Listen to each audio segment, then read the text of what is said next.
Hey everyone, Mike Burke here with InsideRealEstatePhotography.com, and in this video we're going to get into the fundamental principles of the Flambient or flash method for shooting real estate photography, including the gear you'll need, camera and flash settings, and also a demonstration on how to shoot and edit your images.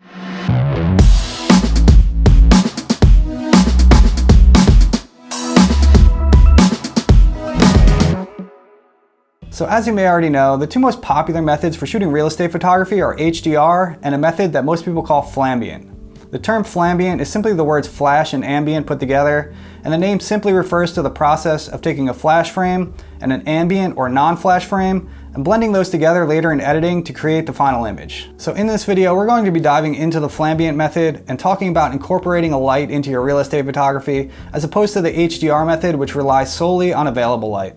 I've already outlined the HDR method in another video titled Real Estate Photography Basics. I will link to that video up on the screen right now. If you haven't seen that video already and you're new to real estate photography, I would recommend watching that first, as it covers some essential things such as shot composition and other basic principles of real estate photography that I will not be getting into in this video. So let's talk about the gear you'll need to shoot flash real estate photography in addition to your basic photography setup of camera, lens, tripod, and remote shutter trigger.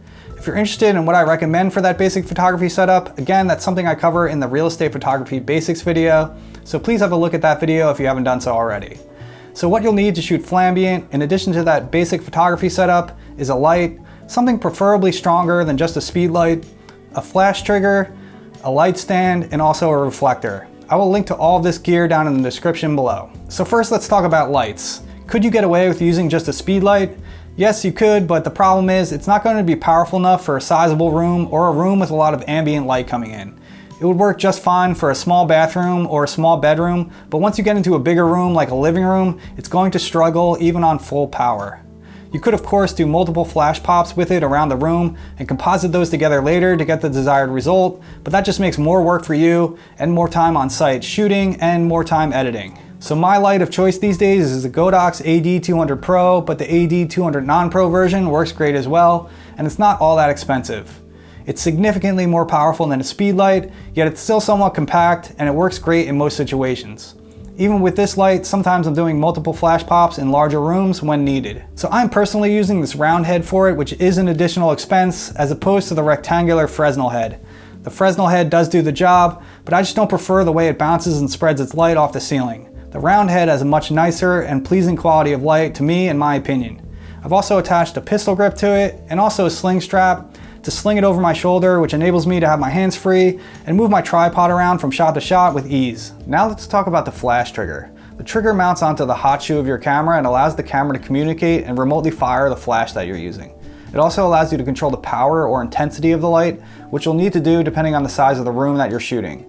I'm using the Godox X Pro S trigger for Sony cameras. Now something I want to mention is that these Godox triggers are known to cause white balance issues in manual mode, which is how we will be using them. You will get an overly warm temperature image at times. Long story short, there are pins on the bottom of the trigger that communicate information to the camera that are really there for the flash's TTL mode, but for whatever reason when in manual mode, it screws up the white balance. This is a known hardware issue with these triggers. I personally deal with this issue by just correcting any color issues in editing, as you'll see later demonstrated in this video. I have heard though that people have found a workaround to this by buying the Godox trigger for a different brand of camera. For instance, if you own a Sony camera, then buy the Canon trigger. That way the only pin on the trigger that will line up with the hot shoe on your camera is the one that tells the flash to fire, thereby eliminating any of these white balance issues. Next, let's talk about the light stand and the reflector. 98% of the time you're not going to need these things, but just keep them in the trunk of your car so you can pull them out whenever you might need them. As I mentioned earlier, I carry my light around with a sling strap around my body, so I do not put it on a light stand. This just makes things quicker and easier, and I always aim to be as efficient and stripped down with my gear as humanly possible. The only time I'm putting my light on a light stand and using the reflector is when I go into a house and there are rooms with ceilings that are wood or painted a dark color, or painted any other color but white really. The reason being is that we're typically bouncing our flash off a white ceiling and using it as a giant reflector to fill the room with light. We can't do that if the ceiling's a dark color because a dark color will absorb the light, And if we do get any sort of bounce, it will have a color cast to it, and we definitely don't want that either. So in those situations, I would just put the light on a light stand and hold up the white side of the reflector and aim the light back towards that and bounce it off of there. You don't need anything special as far as a light stand or a reflector go, and as with all the gear I'm mentioning in this video, I will link to the ones I recommend down in the description below. So now that we have all the gear in order, let's talk about how to set up our camera and flash to do flambient real estate photography. First, let's do our camera settings. First, we want to set our camera to manual mode because we want to control every parameter of exposure independently. Next, I'm going to set my aperture to f7.1.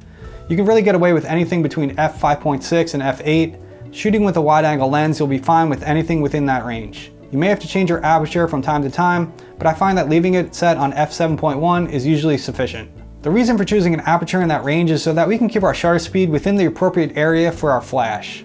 Next, I'm going to set our ISO to 400, and as far as shutter speed goes, that is the parameter that we will be adjusting on site from shot to shot to get our exposure where we want it. Now we're going to go into the camera menu and set a few more things. First, I'm going to set the camera to shoot raw images, not JPEGs. Next, I'm going to go to drive mode and set my camera to just shoot one single frame. We're not shooting any bracketed images for this type of photography like we are with HDR. Next, I'm going to set my white balance to auto white balance, and then I'm going to go into my autofocus settings and set it on wide. Okay, now that our camera's set up, let's set up our light and remote trigger. First thing we want to do is make sure our trigger and our light are set on the same channel. Now, whatever group our flash is set on, we want to go to that corresponding group on our trigger and make sure it's set to manual because we'll be manually controlling our flash power. Great, so now that we have all our settings squared away, let me take you on site to a shoot and demonstrate the basic process of shooting a flambient image for real estate photography.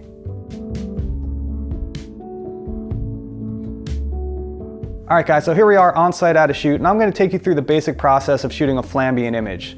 So my camera and tripod are already leveled, my shot is composed already, my camera is in the proper position. I'm not going to go through all that stuff. That's something I do go through in the real estate photography basics video, which I've already mentioned in this video, so check that video out if you're interested in all that. So the first thing we want to do is get our ambient shot. So we want to make sure our flash trigger is off so that's not interfering. I have my histogram up on the screen. And I just want to adjust my shutter speed until my histogram is somewhere center to right of center. We want a nice bright exposure here pretty much for the ambient shot. And also we are shooting raw images, so we do have some flexibility here with the exposure if we need to adjust it a little bit later in post. So that's also the benefit of shooting raw for these. Right around 1/6 of a second, I like that. We're gonna go with that for the ambient shot. So I'm gonna fire this shot off.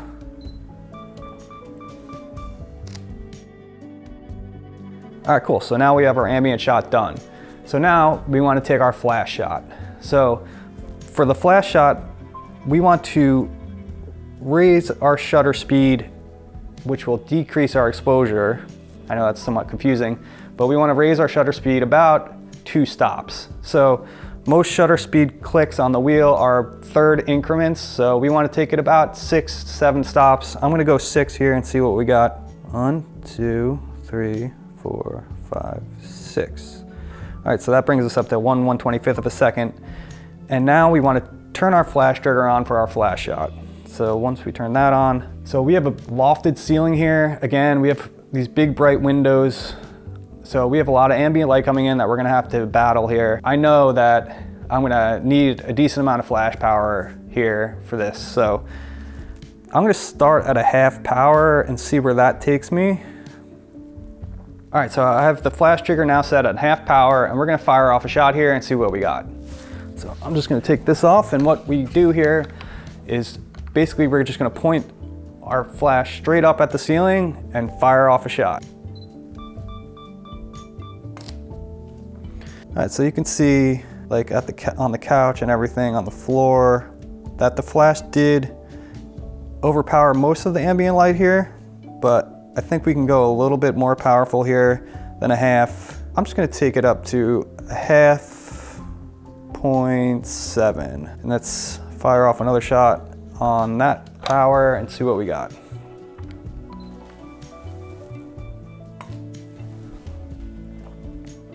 All right, so now we have our new one here at half power, 0.7 versus half power. Yeah, I like that. That should work good for what we need it for. So we have this overhang over here So we're not getting much flash under that since we're flashing in this section of the room. This is a scenario where I mentioned earlier taking multiple flash pops. So I'm gonna pop one over there at about 1/4 power. So I'm gonna adjust this to 1/4. I'm just gonna go over here and pop off a shot for that. All right, so there you see the 1/4 power shot over in that section, just to light that up, and we can composite that together with our other flash shot, and then again with our ambient shot later. So now we have that lit up with the flash, so we took care of any ambient light over there as well. So now the next thing we need to do is we need to expose for our windows, because we're gonna do a window pull here. So how we do that is we're gonna turn the flash trigger back off here so it's not affecting our shot. And now I'm just gonna bring our shutter speed up until we have an exposure that we like for our windows. Right about there is good. So before I turn my flash back on, I'm going to fire off just a shot of our windows like this. This is just in case like we get any glare in our windows when we do turn our flash on. This is just a backup layer. Most of the time we don't end up using these, but it's good to do this just in case, so you can fix any glares or any imperfections once you do a flash shot at your windows. I'm gonna fire that shot off. I'm gonna turn my flash back on, and I'm gonna take it back up to probably about the same, 0.7 maybe again. And the trick here is we want to overexpose around the window area. So when we take it into editing later in Photoshop, we can use darken mode as a blend mode, and we'll be able to just blend our window view right in very easily. You'll see that next in the editing section. So what you want to do for that is point your flash directly at the windows that you're shooting and overexpose them. It's preferably at an angle so you're not getting any glare from the flash. So I'm angled already here, so I'm gonna fire this shot off and overexpose this whole area. All right, so here you can see now we have a whole overexposed, this whole wall here around the windows. So this will work nicely later. When we blend this in, we'll have a nice view out this window. There's a lake out there, some water. Unfortunately, there's an ugly telephone pole, but what are you gonna do? So now we have our window pull shot, and we'll be ready now to go into editing, and let's blend all these together.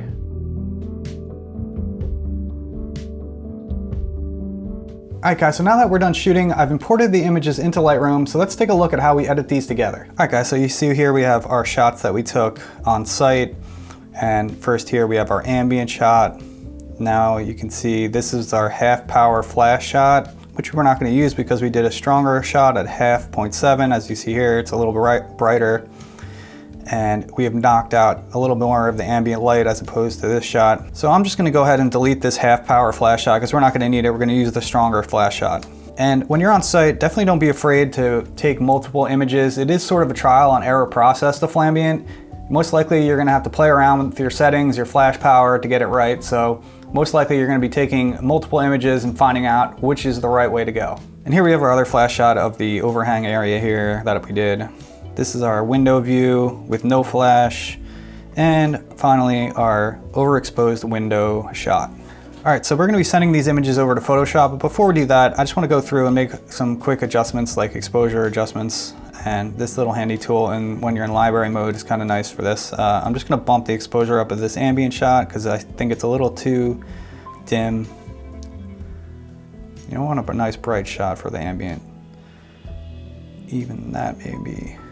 Our flash shots, I'm going to bring exposure up on these just a tad too. There we go.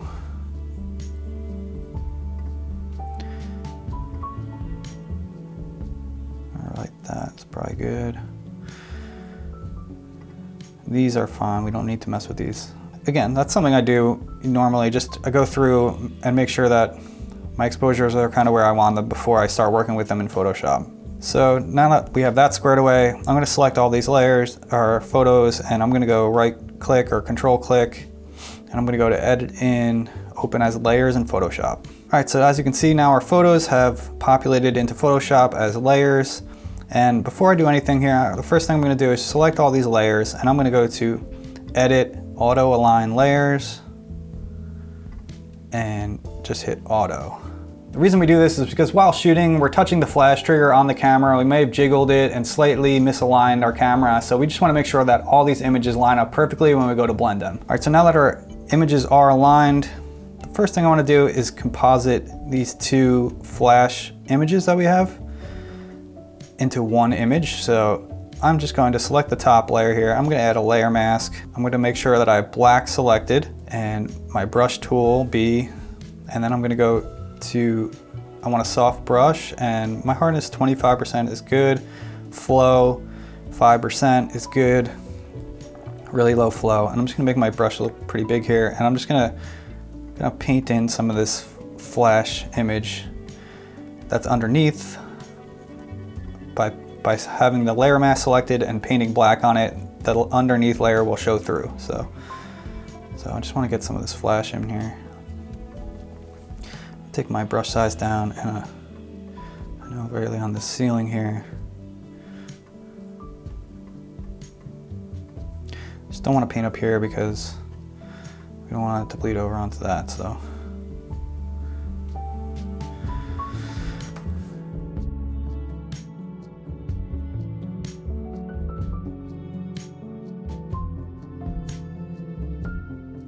All right, so overall, that's good. That's a good blend of the two flash images, and I'm just going to now select two of them.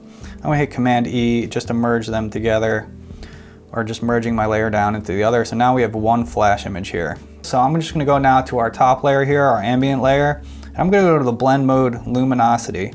That's just going to give us an initial blend and sort of even out our white balance and things like that. So now we're ready to blend our ambient layer with our flash layer. So what I'm going to do next is I'm going to come down here to layer mask again. This time though, I'm going to hit Option click or Alt click on it, which will give us a black layer mask and hide it. So again, we want to make sure we have our brush tool selected, B, and again, soft brush with a flow of 5%. We want to make sure we have white selected since we're painting on a black layer mask. So what we're going to do now is just start painting in some of the ambient. So this is all flash that we're seeing here. And in flashy areas like over here, we just want to start painting in ambient and just giving this a more natural look to it. You know, some of the ambient onto the couch here. And wherever you see it looking real flashy, you want to try to blend that in with some natural light. This is more or less trial and error, just going around. You know, if you go too far, just switch black to white and paint some of it back in, but just kind of finding that balance between a natural look and the flash and just blending these two together. And you can come over here and kind of show and hide the layer and see kind of where you're at. You can see how we're working in that ambient light here and how it's giving it a much more natural feel. So we're looking pretty good here. We got some shadow from the flash here. Try to subdue that a little bit.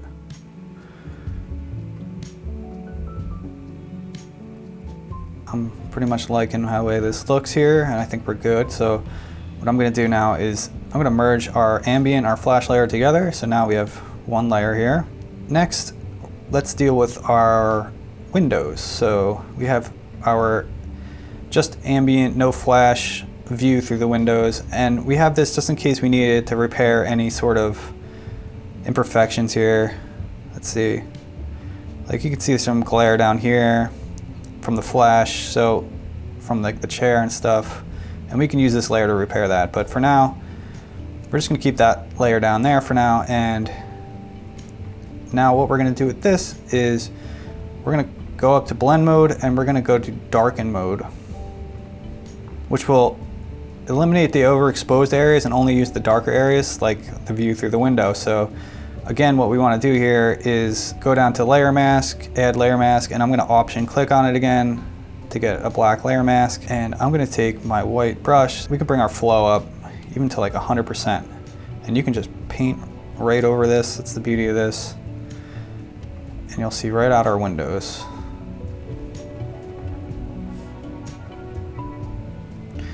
That's the beauty of darken mode. It's the quickest way to mask in a window. It's pretty incredible. So you see that just brought our window view right in. So beautiful. Now, if we wanted to deal with this sort of reflection here from the flash shot. This is what you would use this layer for. And again, same thing, just add a layer mask, hide, make sure you have white selected. You can just paint over some of this. You know, this isn't in darken mode, so you're gonna affect the edges here. That's the only thing you have to be careful of. So I just want to use a small brush, get in here. And you can just clean this up a little bit.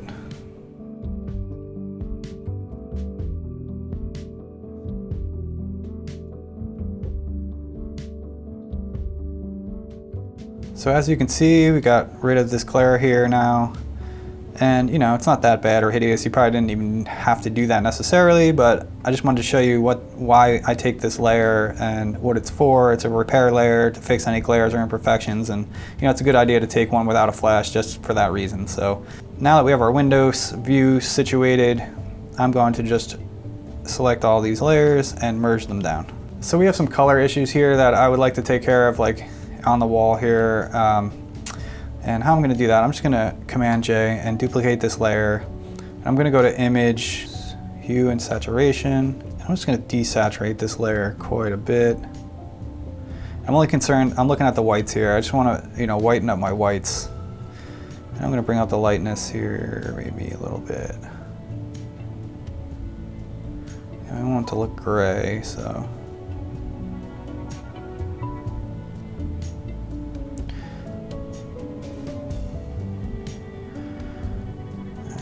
Go with that for now. I might even do a curves layer, so image adjustment, curves.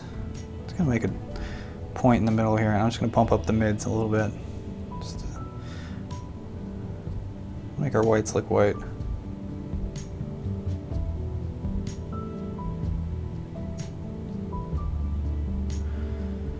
And we hit OK. Again, I'm going to Alt-click, Option-click on the layer, add layer mask, and I'm going to hide that. And all I would do here is I'm just going to take my polygonal lasso tool, and I'm just going to go around.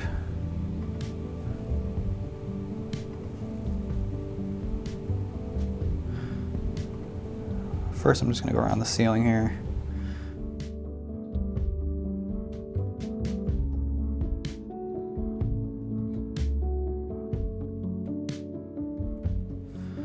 And I'm going to go to Select, go to Modify Feather. I'm just going to feather this by a pixel.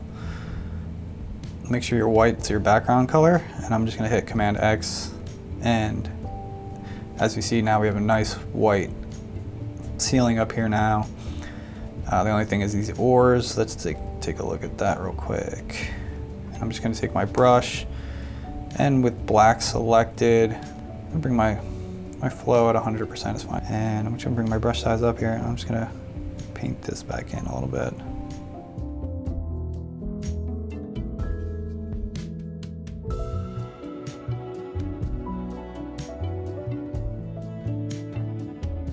So now we just have to take care of this area. So again, I'm gonna zoom in here. I'm just gonna I'm gonna hit L for my lasso tool again.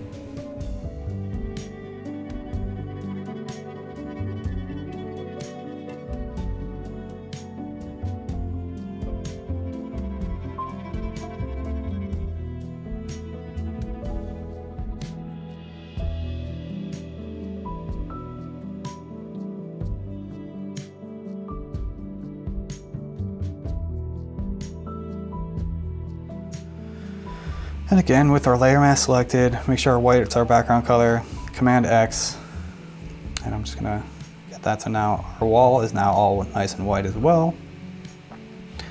And again, we have this sign here.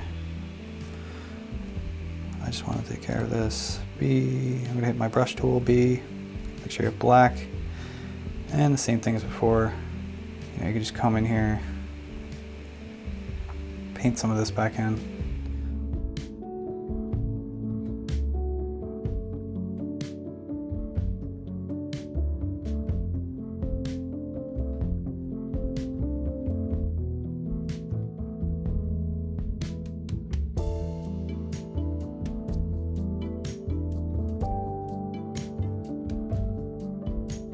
All right, so there we have it. Now we have a nice white, clean looking wall and ceiling. I'm just going to merge these two together now. You know what, here too, I want to get rid of this stupid little curtain rod intruding into our photo. It's definitely not adding anything. So let's get rid of that. All right, so there we go. Now that's looking good. I just want to now save this image and we're gonna take it over back into Lightroom and do some finishing touches. All right guys, so here's our image now that popped back over into Lightroom. So I'm just gonna go to develop module here. Just gonna make some global tweaks to this. A little exposure, a little bit of shadow. Raise the shadows just maybe a tad. Give it some clarity.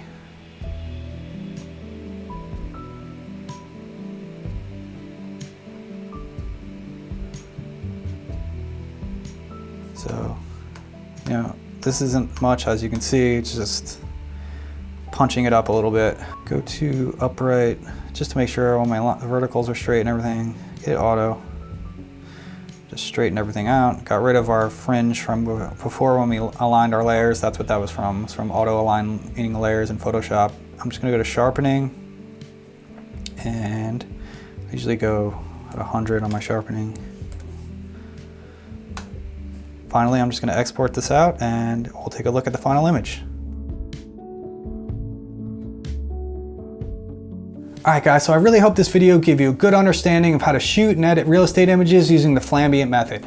Obviously, the aim of this video is just to outline the basic process, and I'll be getting into the more detailed tutorials on this process in future videos, so definitely look out for that as well. Also, if you're interested in any of the gear I recommended in this video, as I mentioned, there'll be links to it down in the description below. Thanks so much for watching this video. I really hope you found it helpful. If you did, please hit the like button and subscribe if you haven't done so already, as it really helps this channel grow. If you're interested in supporting the channel in other ways and getting some cool perks, please check out the link down in the description. Thank you so much for your support, and I'll see you again on the next one.